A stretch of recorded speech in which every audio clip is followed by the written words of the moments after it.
이 전쟁에서 아무도 묻지 않는 질문. 이란 사람들은 지금 어디에 있는가? 하메네이가 사망했을 때 테헤란 거리로 사람들이 쏟아져 나왔다. 기쁨과 충격이 뒤섞인 얼굴로. 그리고 그 옆에서 보안군이 총을 쐈다. 나는 그 장면을 한동안 생각했다. 분석하려 하지 않았다. 그냥 바라봤다. 독재자가 죽었다는 소식에 거리로 나온 사람들이 총에 맞는 장면. 이 전쟁에 관한 수천 개의 기사 중 그 장면을 중심에 놓은 글을 나는 아직 보지 못했다.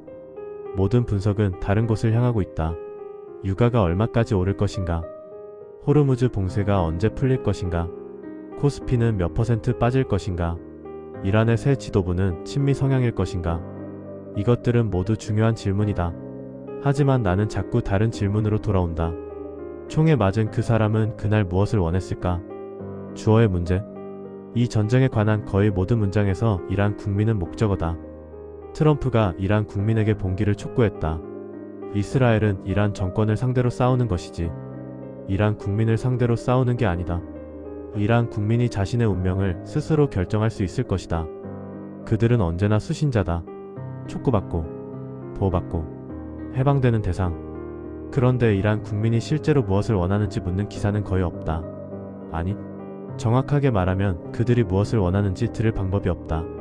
인터넷이 차단됐으니까, 말하면 죽으니까. 우리는 지금 8천만 명의 목소리가 완전히 봉쇄된 채 진행되는 전쟁을 보고 있다. 그들을 위한다는 명분으로. 그들의 동의 없이? 나는 이것이 이상하다고 생각한다. 어떤 전쟁도 그 땅에 사는 사람들의 삶보다 큰 명분을 가질 수 없다. 하지만 그 명분을 결정하는 사람들은 그 땅에 살지 않는다. 우리가 이미 알고 있는 것. 2003년 미국이 이라크에 들어갔을 때 많은 이라크 사람들이 환영했다. 후세인은 진짜 독재자였고 진짜 학살자였다. 그 누구도 그의 편을 들 수 없었다. 그로부터 20년이 지났다. 이라크는 어떻게 됐나? 나는 역사가 반드시 반복된다고 생각하지 않는다.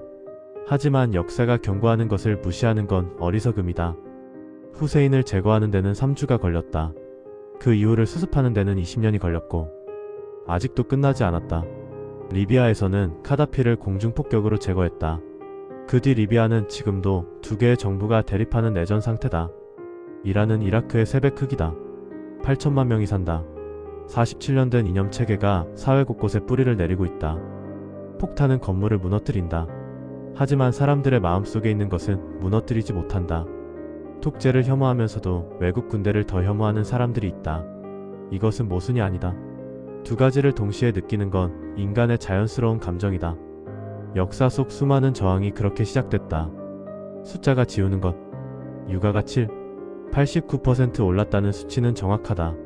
코스피가 4% 빠졌다는 것도 사실이다. 하지만 숫자는 질감을 지운다. 올해 1월, 이란 정부는 자국 시민 수만 명을 학살했다. 테헤란의 한 병원에서만 217명이 죽었다는 보고가 나왔다. 그 217명은 시위대였다. 즉, 더 나은 삶을 원했던 사람들이었다. 그들의 죽음은 어떤 분석에도 독립 변수로 들어가지 않는다. 이란 내부 불안정이라는 단어 안에 압축되어 사라진다. 나는 그게 마음에 걸린다. 전쟁 이후를 아무도 설계하지 않았다. 리처드 하습 전 국무부 정책기획국장, 20년간 CFR을 이끈 사람은 이 전쟁이 시작된 날 단 하나의 문장으로 핵심을 찔렀다. 레짐 제거는 레짐 체인지가 아니다. 독재자를 죽이는 것과 그 자리에 더 나은 무언가를 세우는 것은 완전히 다른 일이다. 이란의 정치적 반대 세력은 통합되지 않았다. 망명 정부는 없다. 트럼프는 이란은 당신들의 것이 될 것이라고 말했지만 그 당신들이 구체적으로 누구인지에 대한 계획은 없다. 혁명 수비대는 아직 살아있다. 슬프게도 그들이 다음 이란을 설계할 가능성이 가장 높다. 전쟁을 시작하는 데는 한쪽의 결정으로 충분하다. 하지만 전쟁을 끝내려면 두 쪽이 모두 동의해야 한다. 내가 정말 묻고 싶은 것. 나는 이 전쟁이 옳은지 그른지를 판단하려는 게 아니다. 나는 그 판단을 내릴 만큼 충분히 알지 못한다. 하지만 이것 하나는 말할 수 있다. 전쟁을 숫자로만 읽는 습관은 위험하다. 숫자가 정확할수록 우리는 그 뒤에 있는 장면을 덜 생각하게 된다. 지금 이 순간 테헤란의 어딘가에는 지하실에 숨어있는 사람이 있다. 폭발 소리를 들으며 자기 정권을 증오하는지 미국을 증오하는지 아니면 그냥 살고 싶은지 알 수 없는 감정을 느끼면서 그 사람을 생각하는 것. 분석하지 않고 그냥 그 무게를 느끼는 것. 그것이 내가 이 글에서 하고 싶었던 일이다. 전쟁은 언제나 명분을 갖고 시작된다. 그 명분이 진짜인 경우도 있다. 하지만 명분의 무게와 사람의 무게가 같을 수는 없다. 하메네이가 죽던 날 거리로 나와 총에 맞은 그 사람도 아침에 일어나 밥을 먹고 누군가를 사랑했을 것이다. 나는 그것을 잊지 않으려 이 영상을 만든다.